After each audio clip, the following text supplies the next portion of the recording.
Friends, મારું નામ છે હેતલ લાઠીગરા.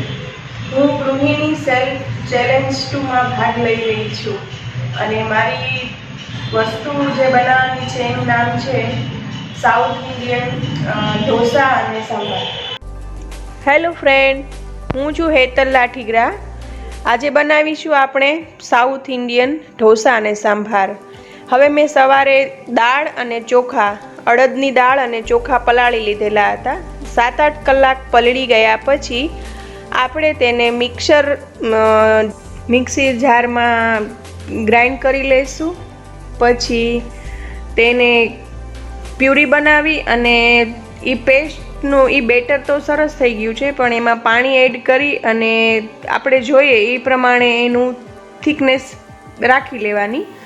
પછી સાંભાર બનાવવા માટે આપણે 1 વાટકી તુવેરની દાળ અને અડધી વાટકી મગની દાળ અને તેમાં 1 આંબલીનો ટુકડો નાખી અને ગરમ પાણીમાં એને ધોઈ લઈશું. પછી તેને કુકરમાં બાફવા મૂકી અને કોઈ એ સાઈઝનું બાઉલ મૂકી અને એની ઉપર બટેટા બાફવા રાખી દેવા, જેથી બંને વસ્તુ સાથે બફાઈ જાય. અને પછી સાંભાર વઘારવા માટે આપણે જોઈશે ટમેટાની ગ્રેવી, અને ટમેટાની ગ્રેવીની અંદર 2 લીલા મરચાં એડ કરી ગ્રેવીને વઘારી દેવાની તેલની અંદર જીરું મૂકીને. પછી એમાં સાંભાર મસાલો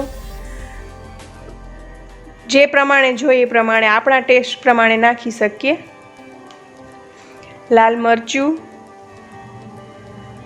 થોડોક હળદરનો પાવડર, થોડું ધાણા જીરું, સ્વાદ અનુસાર મીઠું અને ક્રશ કરેલી દાળ, એ બધું વઘારેલી ટમેટાની ગ્રેવીમાં એડ કરી દેવું.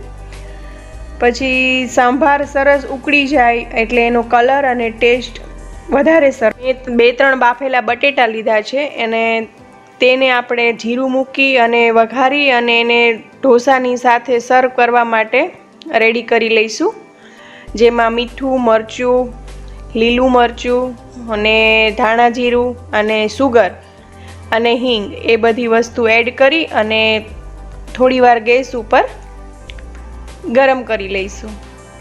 પછી ઢોસાના બેટરને સ્વાદ પ્રમાણે મીઠું, પાણી જે પ્રમાણે જોઈએ તે પ્રમાણેનું કરી અને ઢોસા બનાવવાનું તૈયારી કરી લઈશું. બસ જો કેવા મસ્ત બની ગયા છે આપણા ઢોસા, સાથે બટેટાની સૂકી ભાજી. કેટલું સરસ દેખાય છે, આ પણ ખાવામાં પણ બહુ જ ટેસ્ટી અને સરસ લાગે.